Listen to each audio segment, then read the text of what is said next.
Next question है, ये भी बहुत इंपॉर्टेंट क्वेश्चन है। देखिए, एक प्रयोग द्वारा साबित करें कि प्रकाश संश्लेषण की क्रिया में ऑक्सीजन गैस मुक्त होती है। देखिए, प्रकाश संश्लेषण की क्रिया में ऑक्सीजन गैस मुक्त होती है, उसके दिखाने के लिए क्या करेंगे? सबसे पहले क्या करेंगे, एक बीकर लेते हैं, ये शीशा का बर्तन है ना, इसको बीकर बोलते हैं। बीकर लेते हैं, बीकर की पेंदी में, बीकर की पेंदी में नीचे देखिए हाइड्रिला का पौधा रख देते हैं।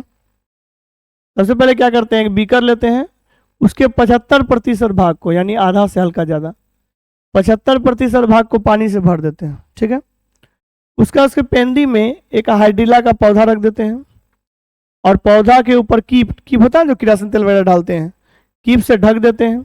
ठीक है, ढक देते हैं। उसके बाद क्या करते हैं, एक परखनली में, इस शीशा का जो परखनली है उसमें जल भरकर सावधानी से इसके ऊपर पलट देते हैं। ठीक है, और 6-7 घंटे हम धूप में छोड़ देते हैं।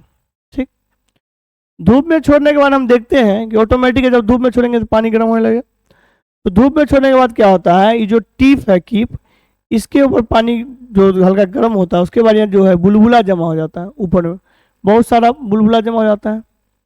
और इस बुलबुला ये जो बुलबुला जमा होता है, ठीक है, इसके पास अगर हम जलती हुई कोई जला दिए सिलाई या दिया सिलाई की तीली जैसे लेके जाते हैं और तेजी से जलने लगता है। और हम जानते हैं कि किसी भी दुनिया में पदार्थ को जलाने के लिए क्या चाहिए, ऑक्सीजन की आवश्यकता होती है। अतः हम कह सकते हैं कि प्रकाश संश्लेषण की क्रिया में क्या होती है, ऑक्सीजन गैस मुक्त होती है।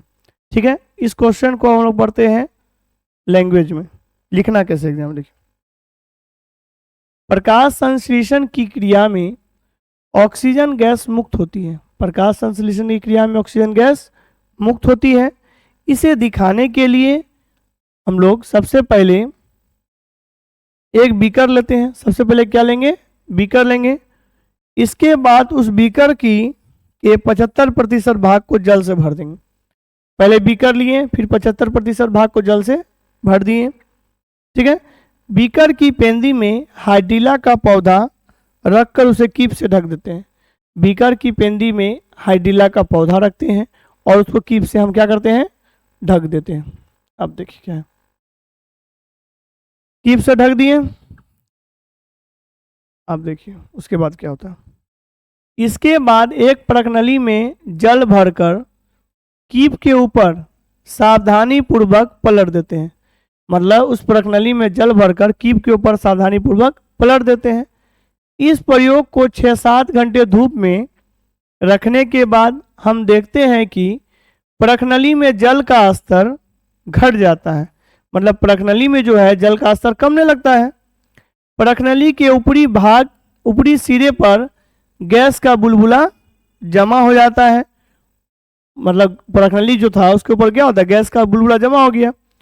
उसके निकट जलती हुई दिया सलाई की तीली ले जाने पर वह और तेजी से जलने लगता है। लेकिन जैसे लेके जाएंगे ना दिया सलाई की तीली, और तेजी से जलने लगेगा, क्योंकि हम जानते हैं कि किसी भी पदार्थ को जलाने के लिए, मतलब कोई भी पदार्थ को जलाने के लिए ऑक्सीजन की आवश्यकता होती है। किसकी आवश्यकता होती है, ऑक्सीजन की आवश्यकता होती है। यानी वो जो गैस का बुलबुला था वो बुलबुला किसका था, ऑक्सीजन का।